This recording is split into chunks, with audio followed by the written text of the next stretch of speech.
Hi guys, so as I said before, Boris Johnson and his government treat Parliament as a mere debating chamber. They don't see it as a place to hold them to account. And what is frankly annoying is that the Speaker of the House doesn't use his authority to punish the ministers. He has the ability to allow votes that would be embarrassing for the Tories to go ahead. He could allow urgent questions to be asked, and he could play hardball with the Tory government if he truly wished to. I'm not sure who I'm more angry with, Johnson and his clown car of liars, or the Speaker who's afraid to use the little power he wields. Here is Sir Lindsay losing his rag with the government over them leaking information on the budget on Monday before it was read out to Parliament on Wednesday. Whilst I'm not obliged to explain my decisions about urgent questions, I want to make it clear why I've agreed to this urgent question. I have made clearly repeatedly, and as recently as last Thursday, that ministers must make important announcements first to this chamber. Despite those very clear comments, it's evident that the Government Treasury briefed journalists on the content of the forthcoming budget over the weekend, including on NHS funding. Therefore, and in line with what I am told the House last Thursday, I am giving the House the earliest opportunity to hold the Government to account. I repeat to the Government, if it persists in making announcements first outside this House, ministers will be called to account to this chamber at the earliest opportunity. And I would say the Chair of Ways and Means that oversees the budget is also very upset at the briefing that's gone out. At one time, ministers did the right thing if they briefed before a budget. They won't. Seems to me, yes, absolutely resign. Seems to me we've got ourselves in a position that if you've not got it out 5 days before, it's not worth putting out. Well, I've got to say, members are elected to this House to represent their constituents.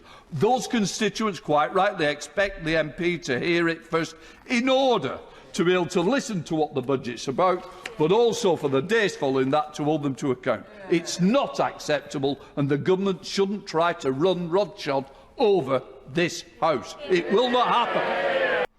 Now, I understand the anger, but it's a bit pointless. Because Boris Johnson has an 80-seat majority, he's not been held to account. He's not been held to account by the opposition, and he's not been held to account by Parliament. The reason Boris Johnson and the government are doing this, leaking information or to the public or to the media, or basically not even leaking it, going directly to the media and giving them information about what's going to be in the budget. The reason they're doing that is to test the waters, see how the public respond. If the public respond in a positive way, then they'll run full steam ahead with that policy within the budget, or that measure within the budget. If the reaction is negative, then they have time to remove it. Now, of course, this is circumventing Parliament, because what should happen is the minister comes to the House of Commons, reads out what's contained within the budget, and then politicians respond to it. But instead what's happening is the Tories are checking the waters first, seeing how the public respond, seeing how the media respond, seeing how the internet responds. And if it's negative, remove it, and then release the budget. If it's positive, keep it in. But of course, this is complete disrespect for Parliament, because what's the point in having a Parliament if a minister releases information beforehand? This is not about transparency. It's the opposite. And it's frustrating to hear the Speaker of the House angry over this, because there are things he could do. He could punish the government in a sense, but not directly. He could allow the opposition to hold more debates. There were on occasions the possibility to really embarrass the Conservatives, and he didn't allow that to happen.